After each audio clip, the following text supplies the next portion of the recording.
Hey guys, this is Wanda the Traveling Dutchie coming right at you from beautiful Costa Rica. In today's video, I would like to give you tips on how to buy a property in Costa Rica. My significant other is actually from here and he has purchased so many properties here, so I'm using his top 5 tips to make sure that when you buy your property, it doesn't turn into a nightmare.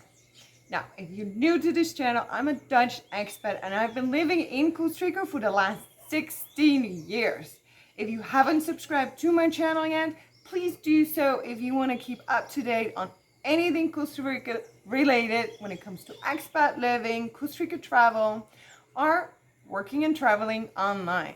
And make sure to tick that little bell icon so you receive a notification every time I upload a new video. Now let's get into it, guys. The first thing I would like for you to know is that you do not need a partnership with a local Tico, Costa Rican, to be able to buy property here. You see, a foreigner has the exact same rights, whether they're resident or non-resident. They have the exact same rights as a citizen. All right, so it's perfectly legal to buy property here and to own real estate. Let's talk about tip number 1. You guys, sadly, Costa Rica still has some shady sharks out there that want to take advantage of foreigners that like to buy something here but don't really know anything here, right? There's some really dodgy lawyers out there, developers. I mean, some projects don't even see the light. Others are just a shadow of, what they promised in the brochure. So it's very important that you find trusted professionals. I know it's very tempting for investors to go, straight to the builders, straight to the developer to try to save money.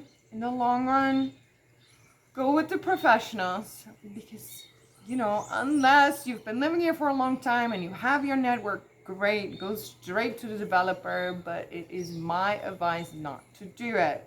In the last 16 years, I've seen some sad things happen to foreigners that wanted to invest in a lot or in real estate. It doesn't always turn out well. So that's my tip number 1. Make sure you hire trusted professionals. If you'd like the contact information of my lawyer or my accountant or my real estate agent, you name it, just go in the description below. There will be a link and we'll sort it out. Let's get on to tip number 2. And that's regarding financing. A lot of people have asked me if it's possible to get a mortgage here as an expat in Costa Rica. Well, yes, you can. However, I advise against it. It's probably more hassle than it's worth. And it's very expensive. You see, banks are super conservative when it comes to lending money. So interest rates are really high.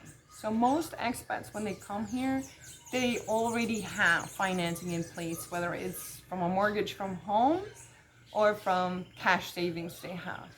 Then tip number 3, make sure that you buy a property that is registered and has a title.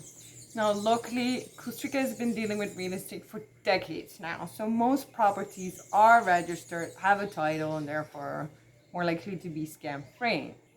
Ensure that the person selling the property actually has paid taxes and there's no disputes on it, and your lawyer can help you with this, but make sure you get the paperwork with the zoning plan, just so that there's not any surprises after you've bought the property.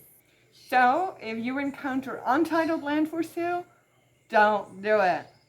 But if you're with a lawyer, you're gonna be fine. Just make sure you get all the paperwork done and you do your research so you don't end up with a piece of land that either you can't build on or it has disputes or anything like that. That leads me to tip number 4. Don't assume that your property comes with all the facilities you're used to at home, right? So especially if you plan on building on a lot that is a little bit off the beaten track, make sure you can get electricity, water, internet, you name it. And if not, find out what the cost and the hassle would be to get it there, because that can get a little bit tricky as well. You need to have this all in place to even get a building permit. But again, your lawyer can help you with that.